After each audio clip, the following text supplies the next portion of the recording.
teams. They just seem very, very intent on just diving towards each other. Well, I gotta say, you know, with RRQ Akira here, they definitely have the tools they need. But I think the biggest thing, again, is that Marches pick, right? How do you utilize that? You're going to be able to dodge a lot of CC here. And then can you also utilize the Kaja pick? Because we've seen games where that struggled as well. But that's going to be it for the draft as we load up into the Land of Dawn. Ladies and gentlemen, the last day of the group stages.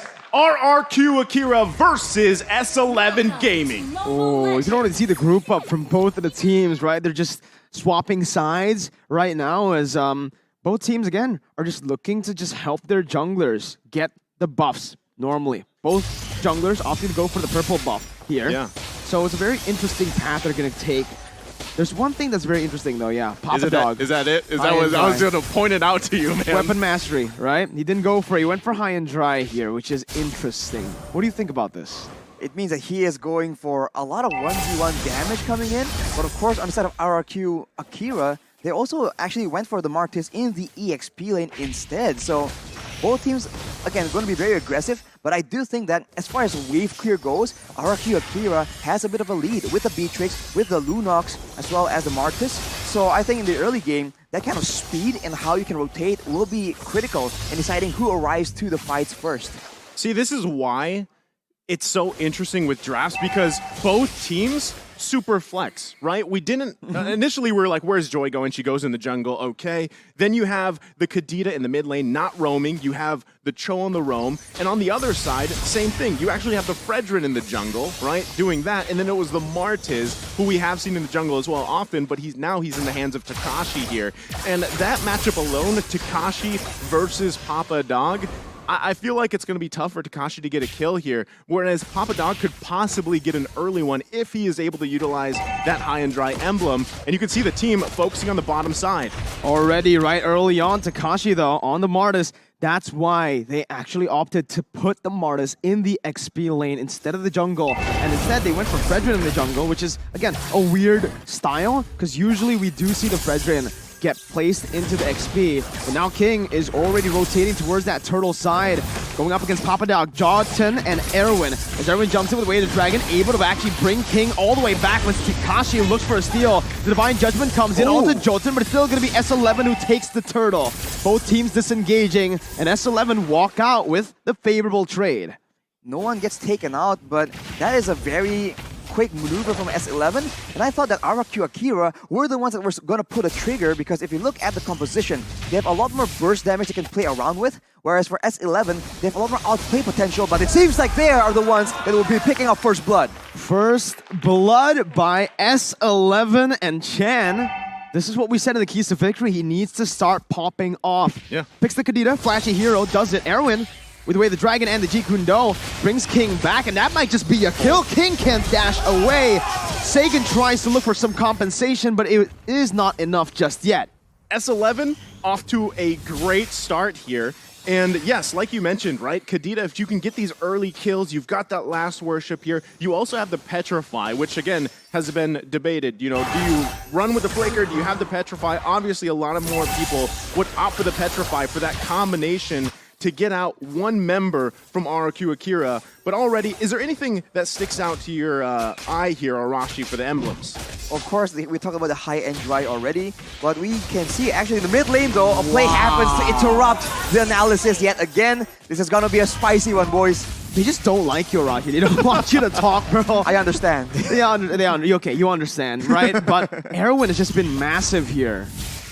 I mean, I feel like at this point, most Cho games that we've seen have been very valuable, right? Whichever team decides to go with this hero. And it works so well in the roam because, again, you're able to just allow Jotun to go ahead and farm up, right? You don't really have to worry about too much, and then you come and contest those objectives. The next turtle come up here in just a couple seconds. He's going to be in the right situation, but Papa Dog. Ooh, almost getting solo killed by Takashi. And again, this Martis in the XP lane in the matchup up against the Grok is working really well, as Louise is going to be able to find a Divine Judgment. That's the Bandit's Rage coming in as well, as Erwin is able to find the way the Dragon onto Louise. Who gets the turtle? It's Chan, who takes it and secures it for his team.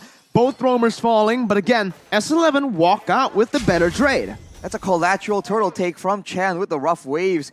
And S11, they're just doing so much better at abusing the fact that RRQ wants to group together and go for that dive in. Because then they group up for that big combo, and later on Papadog will be in the mix as well. So RRQ, they need to try and spread out a bit, because in the early game at least, they don't really match that burst damage from the Kadira. So they have to wait for some items to come in for that Bandit's Rage like earlier to actually decimate the HP bars of S11. Man, right now, Chan is just, the value on this pick is massive for S11 here. And now the focus on the top side. They're actually going to back off, though. The whole team, both squads here, but Erwin. Almost. Just looking for it, right? For it. Doesn't have the flicker just yet, so he actually stops right there. I do want to talk a little bit about the stakes of the game. If Akira wins this game, guaranteed upper brackets, #1 in the group. But if they lose, there is a chance of a three-way tie once again in this group. Are you ready for it? I'm ready. Erwin's ready too as he flickers under the turret. Not going to be able to find the Jikundo though, as Erwin's going to fall under that turret, gets caught. But Sagan falls too. Chan, right now, is popping off. He's doing what the keys to victory tells him to do. Sagan he listens, bro. Almost instantly gets deleted. I thought he was going to survive, but he got clipped by the rough waves, and that instantly bursted him down. So Chen is so massive right now, but in the bottom side. The wild charge just stops the Kashi unless he's able to do something here. Nope, nothing magical there. He's just going to get taken down, and RRQ Akira are able to find a trade on a turret for kill. I mean, given the situation that S11 has, RRQ Akira has been finding ways to keep it as close as possible in terms of economy, right? That's best case scenario for them because they're going to have to claw back into this game. Right now, the pace obviously being set by S11. Next turtle's up. You can see even Papadog finding the positioning he needs to.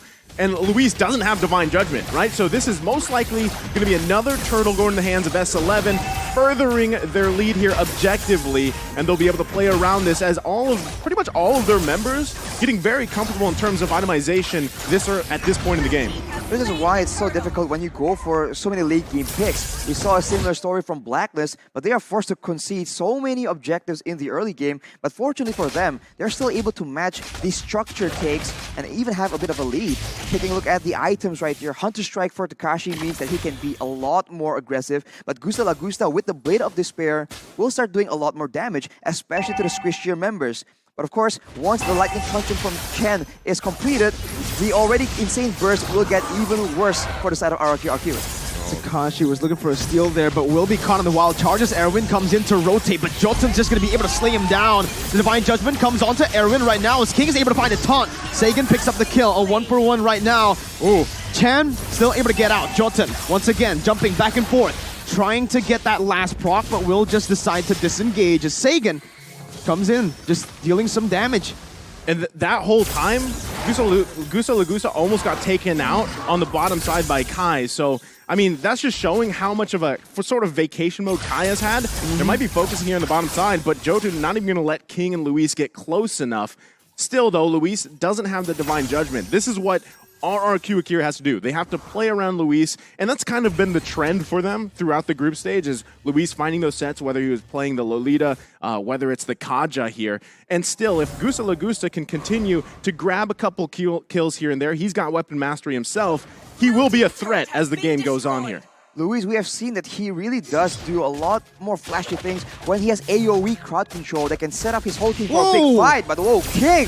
Erwin is able to find that right now, but everybody just collapses. The Petrify is massive by Chan. He finds the Lunox. Sagan's gonna fall, and Luis as well to Kai, who picks up a double. Gusta Lagusta rotates back into the mid lane, but it's a bit late. Takashi is gonna be caught there, jumps in onto the bush, and S11, they've timed that perfectly for the neutral objective to spawn, and that's the Lord.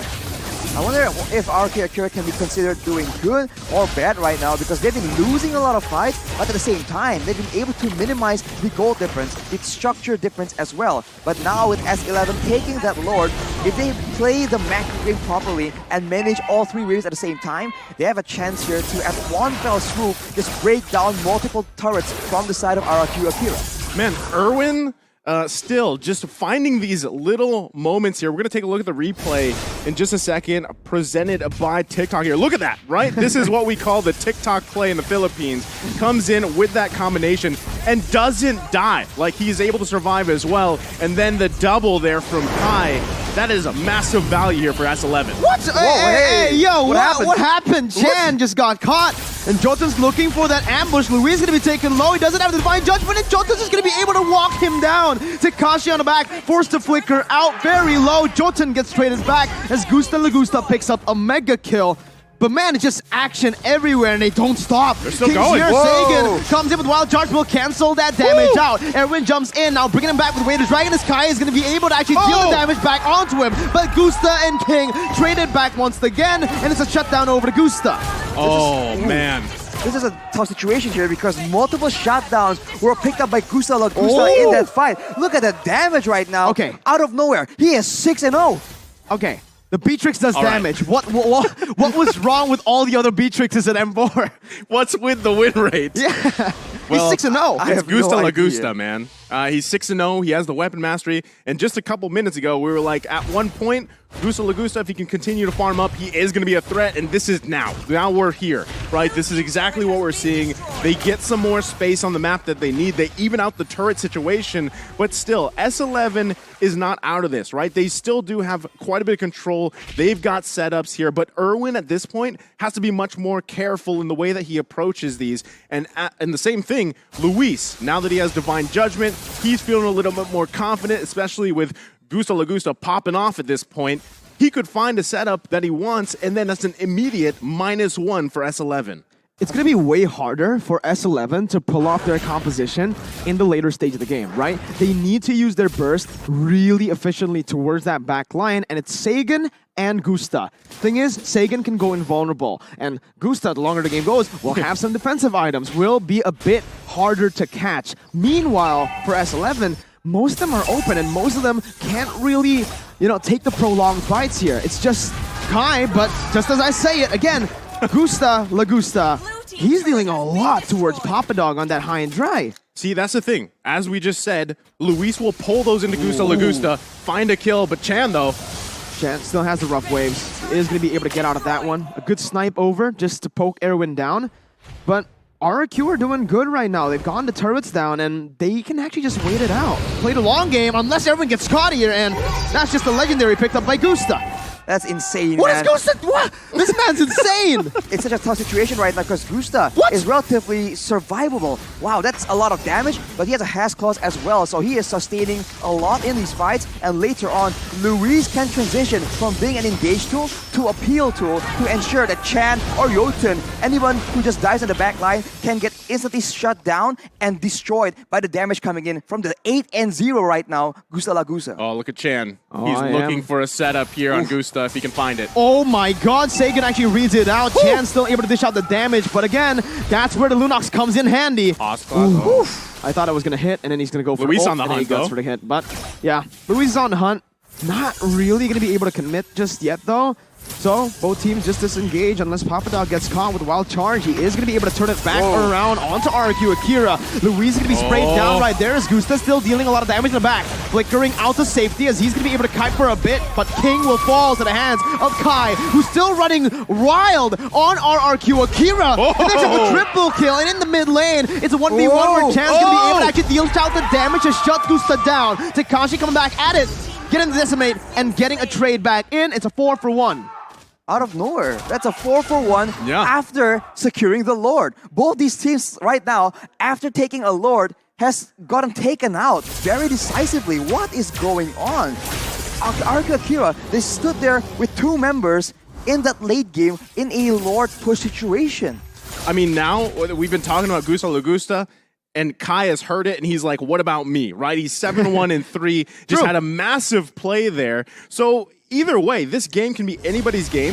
S11 still in a good position, and a lot of it still. It's the same thing mirrored across these two team compositions. who gets that pick off, who finds a person out of their team. I mean, if it's Papa Dog, great, right? If he can get someone from RRQ Akira out of here, and that target is most likely probably going to be Takashi, as we see him trying to focus on these side lane pushes a little bit. But still, as we're about a little over a minute away from that next Lord, it is going to be crucial to who has the numbers advantage leading up to that objective. But taking a look at the items, how are things going here, Arashi? A Cursed Helmet and an Oracle for Jotun in the jungle. This is a bit of a hybrid build. He wants to do some damage. He needs to have enough to threaten the backline, but still be tanky enough to survive these big crazy fights.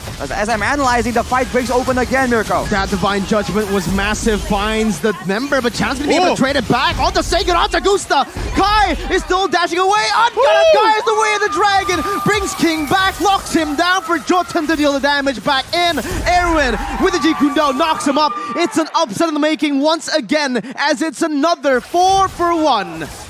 Can they actually push into the base here? It's only Luis. There's more than 20 seconds. They're going in. Erwin with a flicker combo in the Jeet Kune Do. The mini waves needs to be cleared out. Luis is trying his best to actually buy some time. 5 seconds onto the Lunox right now. That's gonna be Luis jumping in again. And that's S11 Gaming pulling another stop to upset the odds. RRQ Akira is down. Their 33 consecutive wins have been shut down by S11. That is such a crazy situation here. The fight is so dynamic, they don't really know what's going on. But S11, with the superior burst, with the more dangerous pick of potential going towards Gusta La Gusta, they're able to make it work. This is an upset, and I think we saw the stats earlier. Everyone is wrong. Ankarakai. I mean, I gotta say, we painted the picture early on.